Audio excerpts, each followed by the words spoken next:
మనం కూర్చోవాలన్నా, నిలబడాలన్నా, నడవాలన్నా, బేసికల్‌గా ఏ పని చేయాలన్నా హిప్ జాయింట్‌తోనే maximum activity of our day.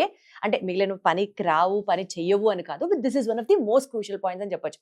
కానీ ఇవాల్టి రేపటి రోజుల్లో హిప్ జాయింట్ పెయిన్‌తో చాలా మంది సఫర్ అవుతున్నారు.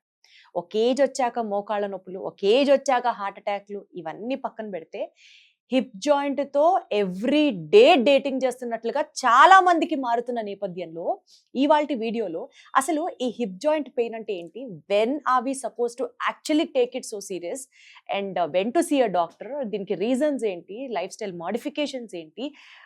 ఫస్ట్ లైన్ ట్రీట్మెంట్ ఏంటి? దీని గురించి మాట్లాడే ప్రయత్నం చేద్దాం. From Legacy multi speciality hospital నుంచి I have with me doctor Uday గారు ఫ్రమ్ ఆర్థోపెడిషన్ మనతో ఉన్నారు. సార్ నమస్తే. సార్ అసలు ఈ హిప్ జాయింట్ పెయిన్ అంటే ఎగ్జాక్ట్‌గా ఎక్కడొస్తది సార్? ఫ్రంటా? బ్యాకా? సైడ్సా? అసలు where do we have to locate this? 90% of the times ముందు పక్క వస్తుంది. Okay. Rest of the times sides and back. Most of the times it's anterior joint line pain అంటాం. అంటే గ్రాయిన్ నుంచి సైడ్ థై మధ్యలో పెయిన్ వస్తుంది. Okay. Okay. Okay. Sir ఇప్పుడు ఈ హిప్ పెయిన్‌కి, లో బ్యాక్ పెయిన్‌కి చాలా మందికి డిఫరెన్స్ అర్థం కాదు. Yes. Yes. When do we have to we call that as a low back pain? నడు నొప్పని నేను ఎప్పుడు చెప్పాలి? తొంటి నొప్పని ఎప్పుడు చెప్పాలి? ఇది యాక్చువల్లీ ఒక క్లినిషియన్ ఆన్సర్ చేయాల్సిందే. యాక్చువల్లీ పేషెంట్ కన్నా ఎక్కువ దీన్ని డాక్టర్ ఆన్సర్ చేయాలి. స్పైన్ ప్రాబ్లం ఉన్నా కూడా హిప్ లో పెయిన్ వస్తుంది. హిప్ లో పెయిన్ ఉన్నా కూడా స్పైన్ పెయిన్ వస్తుంది. They both go hand in hand. In fact as a rule ఏ జాయింట్ లో ప్రాబ్లం ఉన్నా కూడా ద రూల్ ఈజ్ లైక్ మాకు 1 జాయింట్ అబోవ్ అండ్ 1 జాయింట్ బిలోని ఎగ్జామిన్ చేయాలి. అచ్చా. బికాస్ జాయింట్ లోనే పెథాలజీ ఉన్నట్టు కాదు. ఎగ్జాంపుల్ మీరు అడిగిన దానికి ఇప్పుడు స్పైన్ ఉంది. నడుము లోపల డిస్క్ కంప్రెషన్ ఈ రోజు చాలా కామన్గా వస్తుంది. దాంట్లో ఒక రూట్ డిస్క్ బల్జ్ అయిపోయి నర్వ్ రూట్ ని కంప్రెస్ చేస్తుంది. ఆ నర్వ్ రూట్ మన బటక్ ద్వారా కిందికి కాఫ్ ద్వారా వేళ్ళకి వెళ్తూ ఉంటుంది. ఓకే. సో సపోజ్ ఒక రూట్ కంప్రెస్ అయింది, అది బటక్ సప్లై చేసే నర్వ్ రూట్ అనుకోండి. ప్రాబ్లం ఉండేది ఇక్కడ స్పైన్ లో, కానీ నొప్పి వచ్చేది కదా బటక్ దగ్గర. మనం దాన్ని హిప్ పెయిన్ అనుకుంటాం. గెటింగ్ మీ? Like wise suppose hip joint బాగా అరిగిపోయింది. హిప్ ఏంటి ఇప్పుడు స్పైన్ నుంచి హిప్ నుంచి నీ జాయింట్ కి మన బాడీ వెయిట్ డిస్ట్రిబ్యూట్ అవుతుంది. Right. Basically it's connecting point. Spine నుంచి 2 హిప్స్, 2 నీస్, 2 యాంకిల్స్ వరకు మన వెయిట్ ట్రాన్స్మిట్ అవుతుంది గ్రౌండ్ కి. ఓకే. సో ఎప్పుడైతే మన హిప్ ప్రాబ్లం అవుతుందో మనం దానిపైన కుంటుతాం. కుంటడం అంటే ఏంటి? ఒక దాని మీద వెయిట్ ఇంకొక దాని మీద పెట్టేస్తున్నాం. ఎస్. డ్యామేజ్ అయింది. నొప్పున్న సైడ్ ఎక్కువసేపు గ్రౌండ్ లో పెట్టాం మనం. రైట్. దాని లోడ్ పక్క దాని మీద వేస్తాం. సో వెంటనే తీసేస్తాం. కాలు పెట్టగానే తీసేస్తాం. ఈ తీసేసిన వెయిట్ మళ్ళీ ఏమవుతుంది? స్పైన్ పైన బెండ్ అవ్వడానికి దోహదపడుతుంది. స్ట్రైట్గా ఉండాలి స్పైన్, వంకరయ్యే ఛాన్స్ ఉంటుంది. లేదా స్పైన్ పక్కన ఉన్న మజిల్స్ స్పాజంలోకి వెళ్తాయి, బిగుసుకుపోతాయి. వాటి వల్ల బ్యాక్ పెయిన్ కూడా వస్తుంది. సో ఎప్పుడు కూడా హిప్ని స్పైన్ని ఇండివిజువల్ గా చూడకూడదు. కంపల్సరీగా స్పైన్ ఉంటే హిప్ చూడాలి, హిప్ ఉంటే స్పైన్ చూడాలి. అసలు ఎందుకు వస్తుంది సార్ ఈ hip pain? Hip pain age బట్టి రీజన్స్ ఉంటాయి. ఇప్పుడు చాలా మంది 55 తర్వాత మోకాలు అరుగుదల అనేది ఈ రోజుల్లో చాలా కామన్ అయిపోయింది. 10% లో ఒక 7 to 8 నీ జాయింట్స్ అరిగిపోతాయి. ఇద్దరిలో మాత్రం హిప్స్ అరిగిపోతాయి. ఓవర్ వెయిట్ ఉన్నారు సపోజ్, లోడ్ ఎక్కడ పడాలి? హిప్స్ త్రూ నీస్కి వెళ్తున్నాయి. సో హిప్స్ కూడా డ్యామేజ్ అయ్యే ఛాన్స్ ఉంటుంది. నీ జాయింట్ ఆర్థరైటిస్ అంటే నీస్ మాత్రమే పోతే ఏం కాదు, దాంట్లో హిప్స్ కూడా లిటిల్ డ్యామేజ్ ఉంటాయి. ఓకే. ఓకే. అండ్ అంటే ఇది వయసు రీత్యా వచ్చేది మాత్రమే కాదు. Obesity is also one of the reason. Definitely.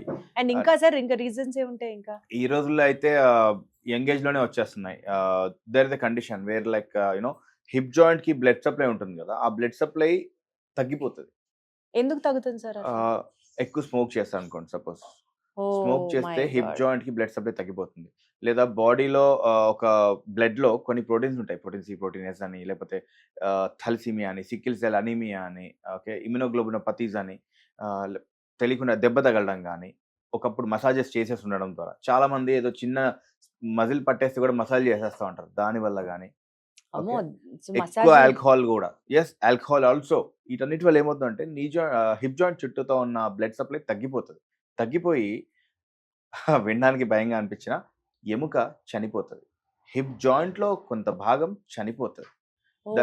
Avascular necrosis అంటాం.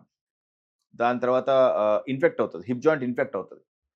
హిప్ జాయింట్ చుట్టూ ఏంటంటే ఒక పౌచ్ లాగా ఉంటుంది క్యాప్సూల్, దాంట్లో స్పేస్ ఉంటుంది బాగా. స్పేస్ ఉన్నప్పుడు ఏంటి, డ్యామేజ్ అయిందనుకోండి నీరు చేరుతుంది. నీరు చేరి చాలా రోజులు అయిపోయింది అనుకోండి, అది ఇన్ఫెక్ట్ అవుతుంది, హిప్ జాయింట్ ఇన్ఫెక్ట్ అవుతుంది, సెప్టిక్ హిప్ అంటాం.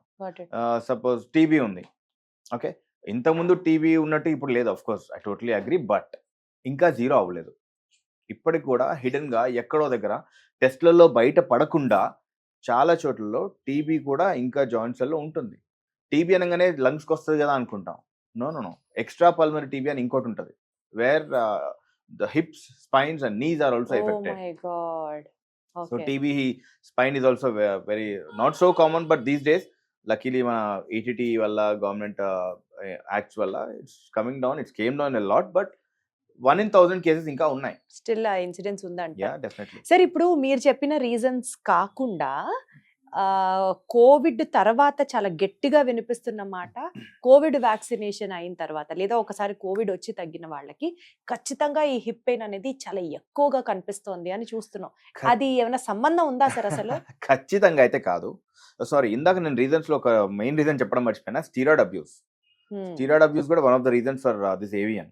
స్టీరాయిడ్స్ అనగానే ఇంజెక్షన్సే అనుకోవడం కాదు, మన ఓరల్ స్టీరాయిడ్స్ కూడా ఉంటాయి చాలా వాటికి. ఇప్పుడు పెయిన్ కిల్లర్స్ ఉంటారు. ఇప్పుడు ఇవన్నీ బాడీలో ఒకదానికొకటి ఇంటర్లింక్డ్. మీకు ఎగ్జాంపుల్ ఇస్తాను. రుమటాయిడ్ పేషెంట్స్ ఉన్నారు, వాళ్ళు చాలాసార్లు పెయిన్ తట్టుకోలేక బేస్ లెవెల్ మెథోట్రిక్స్, హెచ్క్యూస్ లాంటి డిఎంఆర్స్ అంటాం, అవి కాకుండా ఇమ్యునోమాడ్రేట్స్కి వెళ్తారు. వాటితో పాటు స్టీరాయిడ్స్ ఇస్తాం. అవును, స్టీరాయిడ్స్ బెనిఫిటే, వాటి సైడ్ ఎఫెక్ట్స్ కూడా ఉంటాయి. Okay. Over dosage of steroids also hip joints ని డ్యామేజ్ చేస్తాయి. ఎలా అంటే బ్లడ్ సప్లై తగ్గిస్తాయి. లైక్ వైజ్ కోవిడ్ లో కూడా one of the remedy was steroid. Okay, Covid ఇచ్చిన వాళ్ళందరికీ హిప్ జాయింట్ డ్యామేజ్ అయిందని కాదు, కాకపోతే యా వి టోటలీ అగ్రీ. మేము చదువుకునే రోజుల్లో నెలకు ఒక హిప్ జాయింట్ చూస్తుంటే, సపోజ్ ఏవియన్ కేసు చూస్తుంటే, ఇప్పుడు వారానికి 2-3 చూస్తున్నాం. డెఫినెట్లీ. అయితే కోవిడ్ ని మాత్రమే ఆపాదించకండి, దాంతో పాటు మన లైఫ్ స్టైల్ కూడా డెఫినెట్లీ ఇంపార్టెంటే. అండ్ కోవిడ్లో ఎక్కువ ఎఫెక్ట్ అయిన వాళ్ళు మీరు గమనించుంటే వరల్డ్ వైడ్గా యంగ్ కూడా పోయారు, I don't deny, but immunity already damage అయిన వాళ్ళు, ఎక్కువ హ్యాబిట్స్ ఉన్న వాళ్ళు, ఆల్రెడీ కార్డియాక్ ఇష్యూస్ ఉన్న వాళ్ళు, ఆల్రెడీ లంగ్స్ కంప్రమైజ్ ఉన్న వాళ్ళు ఎక్కువ డ్యామేజ్. అవును సార్, అవును అవును. సో ఓన్లీ కోవిడ్ పైనే మనం బ్లేమ్ చేయడానికి లేదు, that is definitely added. Sir ఇందాక మీరు డ్రగ్ అబ్యూస్ ఆ మాట మాట్లాడినప్పుడు, స్టెరాయిడ్ అబ్యూస్ అన్నప్పుడు, సహజంగా ఎవరైతే పేషెంట్ స్టెరాయిడ్స్ మీద ఉంటారో కంటిన్యూస్ గా డాక్టర్స్ వాళ్ళతో బ్లడ్ టెస్ట్ రిలేటివ్ గా చేయిస్తూనే ఉంటారు కదా, కిడ్నీ ఫంక్షన్ టెస్ట్లు, లివర్ ఫంక్షన్ టెస్ట్లు, స్కోర్ ఎలా ఉంది అన్ని చూసుకుంటూనే ఉంటారు కదా. ఇలాగా హిప్ జాయింట్ పెయిన్ కి సంబంధించి కూడా ఇందాక మీరు ఏవియన్ అని అన్నారు కదా, ఆ సిచ్యువేషన్ కి మనం ల్యాండ్ అవుతాము అని ఏమైనా మనం బ్లడ్ టెస్ట్లు చేసి తెలుసుకోవచ్చా? బ్లడ్ టెస్ట్ కన్నా ముఖ్యం ఫస్ట్ ఆఫ్ ఆల్ డాక్టర్ని కలవడం ముఖ్యం, ఆర్థోపెడిషన్. ఎందుకు అంటే ఆ ఏవియన్లో నేను చెప్పినట్టుగా స్టేజెస్ ఉంటాయి, 01, 2A, 2B, 3A, 3B, 3C అని స్టేజెస్ ఉంటాయి. ఓకే, సో ఇనిషియల్ స్టేజెస్లో 0 and 1 స్టేజెస్లో మనకి ఎక్స్రే కూడా నార్మల్ ఉంటుంది. చాలాసార్లు మనం young patient 20 to 30, 40 years male అంటాము, జస్ట్ కుంటుతూ ఉంటాడు. అదేంటో మనం గమనించాం, ఏదోలే చిన్న స్పాజం.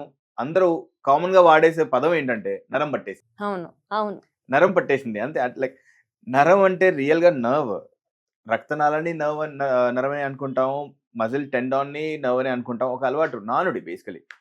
సో అది నరం పట్టడం కాదు. ఒక ఆర్థోపెడిక్ సర్జన్ ని కలిసినట్టయితే వాళ్ళకి అది అర్థమవుతుంది. 0 and 1 స్టేజెస్ లో ఉన్నప్పుడు X-ray is also normal. Okay, కానీ ఎక్స్రే చూసి నార్మల్ ఉంది కదా, ఏం లేదు అనుకునేస్తాం. This is very common misguidance. అలా అని ఎలా తెలుసుకోవాలి మరి అంటే ఎంఆర్ఐలో తెలుస్తుంది. అంటే హిప్ పెయిన్ అన్న వెంటనే ఎంఆర్ఐ తీయించుకోవాలంటున్నారా? ఎగ్జాక్ట్లీ, ఇదే నెక్స్ట్ అదే చెప్పబోతున్నాను. అలానే MRI is not the solution. డాక్టర్ని కలిసి ఎగ్జామిన్ చేసుకున్న తర్వాత డౌట్ ఉంటే ఎంఆర్ఐ చెప్పినప్పుడు just go for it. Okay, చాలా మంది ఎలా అనుకుంటారంటే ఇలా మీరన్న పదమే, హిప్ పెయిన్ అనగానే ఎంఆర్ఐ చేసేస్తారు అన్న క్వశ్చన్ మార్క్ తో ఆగిపోయే వాళ్ళందరూ స్టేజ్ 2A, 2B, 3కి ల్యాండ్ అవుతారు. 1లో ఉన్నప్పుడు ఈజీగా కొన్ని రకాల టాబ్లెట్స్ తో కూడా తగ్గే ఛాన్సెస్ ఉంటాయి. 2Aకి 2Bకి లాంచ్ అయినప్పుడు సర్జరీకి వెళ్తారు, 3కి వెళ్ళినప్పుడు రీప్లేస్మెంట్కి వెళ్తారు. సో స్టేజింగ్ బట్టి వి డిసైడ్. సార్ ఇప్పుడు సపోజ్ టాబ్లెట్స్ తో తగ్గిపోతే well and good. Suppose next stage advance stages లోకి వెళ్ళినప్పుడు మోకాళ్ళకి కానీ లేకపోతే మనం రీసెంట్గా ఈ మధ్య పిఆర్పి ట్రీట్మెంట్ గురించి వింటున్నాం కదా, ఏ నొప్పి అయినా సరే పిఆర్పితో తగ్గిపోతుంది, జుట్టు ఊడిపోయినా పిఆర్పితో పెరుగుతుంది అని ప్రతి దానికి పిఆర్పి ఒక మ్యాజికల్ ట్రీట్మెంట్ లాగా మాట్లాడితే ఈ హిప్ పెయిన్ కి పిఆర్పి అలాగే ఇంపాక్ట్ ఉండదంటారా? చేయించుకోవచ్చా? నేనైతే పర్సే ఓన్లీ ప్లాస్మా అయితే హిప్స్ కి ఇవ్వరు. రాదర్ అదే ఇందాక ఐ టెల్ యూ, ఇందాక మీకు స్టేజెస్ చెప్పాను కదా, ఆ స్టేజెస్లో కోర్ డీకంప్రెషన్ అని ఒక సర్జరీ చేస్తాం. చేసిన తర్వాత దాంట్లో ఒక బోన్ బ్లాక్ తీసేస్తాం. తీసిన దాంట్లోపల నేను పిఆర్పి అండ్ బీమ్యాక్ అని ఇంజెక్షన్స్ ఉంటాయి, ఆ బీమ్యాక్ యాడ్ చేసి ఇస్తాను. అప్పుడు అక్కడ కొత్త బోన్ ఫామ్ అయ్యడానికి ఇది హెల్ప్ అవుతుంది. ఉన్న డిసీజ్ని తీసేశాక ఆర్ బోన్ లోపల ఉన్న ప్రెషర్ని తగ్గించాక, అంటే కోర్ డీకంప్రెషన్ అనే సర్జరీ ద్వారా బోన్ లోపల ఉన్న ప్రెషర్ని తగ్గించిన తర్వాత నేను ఇస్తాను, డైరెక్ట్గా ఇది ఇవ్వను. అంటే ఇంత కాంప్లికేటెడ్ ఆ ప్రాసెస్ అసలు అక్కడ మీరు సర్జరీ చేస్తున్నారు, చేసి పిఆర్పి చేస్తున్నారు. పిఆర్పి అసలు సర్జరీ అవాయిడ్ చేయడానికే పిఆర్పి చేయించుకుంటారు కదా. కొన్ని కేసెస్లో అది సరిపోదు. సో ఈ హిప్ పెయిన్ కి సార్ బేసికల్ గా టాబ్లెట్స్ తో తగ్గిపోతుంది అన్నారు చూసారు సార్, అలా టాబ్లెట్స్ లో తగ్గిపోయే స్టేజ్ ని ఎప్పటిదాకా చూడొచ్చు మనం? ఆ ప్రాబ్లం అక్కడే వస్తుంది.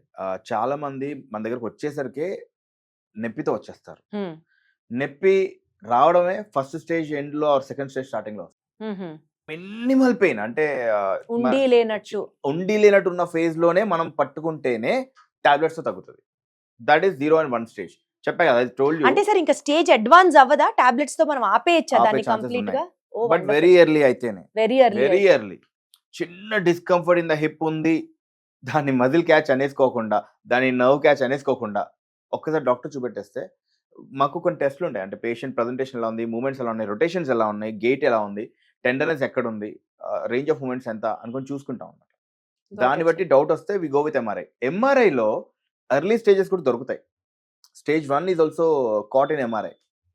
అప్పుడు వీ కెన్ యాక్ట్ అకార్డింగ్లీ. సరే, ఇప్పుడు బేసిక్ గా మెడ నొప్పికి నడు నొప్పికి ఫిజియోథెరపీ చేస్తూ ఉంటే, ఎక్సర్సైజెస్ చేసుకుంటూ ఉంటే మనం హ్యాపీగా ఉండొచ్చు అని చాలా మంది చెప్తూ ఉంటారు. అట్లా ఈ హిప్ పెయిన్ కి కూడా ఫిజియోథెరపీ వర్కౌట్ అవుతుందా? వర్కౌట్ అవుతుంది, ఎర్లీ స్టేజెస్ లో మాత్రమే. అది కూడా ఎర్లీ స్టేజెస్. ఒక పాయింట్ తర్వాత ఏంటంటే, ఇప్పుడు ఇందాక చెప్పాను సెకండ్ స్టేజ్ అన్నాను. సెకండ్ స్టేజ్ లో ఏంటి, నేను సర్జరీ చేయాలను. సర్జరీ అంటే ఏంటి, లోపలికి వెళ్ళాలి, మజిల్స్ కోయాలి.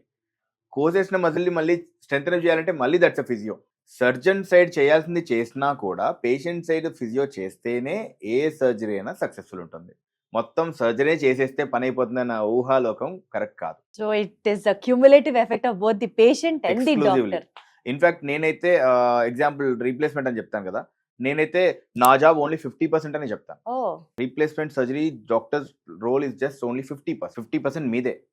ఇంకా చెప్పాలంటే నేను సర్జరీకి వచ్చే ముందు ఫిజియోథెరపీ చేసుకుని రమ్మని చెప్తాను. I suggest this to every patient of mind, let it be keyhole surgery or TKR replacement. 2 to 3 weeks pre op అంటే సర్జరీ కన్నా ముందు రీహాబ్ చేసుకుని రండి. దానివల్ల పోస్ట్ ఆప్ రికవరీ చాలా ఈజీ అవుతుంది. ఈ హిప్ రీప్లేస్మెంట్ సర్జరీస్ లో కూడా robotic surgeries are more successful అనుకోవాలా అండి? రోబోటిక్స్ బేసికలీ ప్రెసిజన్ ఇంప్రూవ్ చేస్తాయి. మనం లోపల పెట్టడం వర్షన్ అని చూసుకుంటాం అనమాట, దాన్ని ఇంప్రూవ్ చేస్తాయి. మ్యాన్ మేడ్ ఎర్రర్స్ ని కరెక్ట్ చేసే ది రోబో. బట్ రోబో మళ్ళీ అది కూడా మన గైడెన్స్ లోనే పనిచేస్తుంది. That is the difference. Exactly. Robot partly operate చేస్తుంది, బట్ రోబోని ఆపరేట్ చేసేది మళ్ళీ మనమే, లక్కీగా ఈ రోజు వరకు. సరే, ఇప్పుడు ఫైనల్ గా ఈ హిప్ పెయిన్ ని అవాయిడ్ చేయాలి అని అనుకునే వాళ్ళ లైఫ్ స్టైల్ ఏ విధంగా ఉండాలి? వెయిట్ తగ్గించాలి. Sedentary life please no. And every day all the joints, all the muscles ని 5 to 10 minutes మూవ్ చేయగలిగితే అన్ని జాయింట్స్ బాగా ఉంటాయి. Healthy diet, I always prefer healthy diet, sunlight and water. వీటితో కాపాడుకోవచ్చు. అండ్ ఇందాక చెప్పిన హ్యాబిట్స్ ఎనీహౌ ఓన్లీ హిప్స్నే కాదు, ఇంక్లూడింగ్ హిప్ జాయింట్స్, బోన్స్ ని కూడా పోరోటిక్ చేస్తాయి. స్మోక్ వల్ల బోన్స్ కూడా వీక్ అవుతాయి, చెప్పారు. పోరోసిస్ వస్తుంది. So hip joint is easily fragile fracture. అంటే బోన్స్ వీక్ అయిపోయి విరిగిపోతాయి. 45 లో బోన్స్ విరిగిపోతాయి, హిప్ జాయింట్స్ విరిగిపోతాయి. ఎందుకు విరుగుతాయి అంటే బ్యాక్ ఎండ్ లో స్మోక్ ఉంటుంది.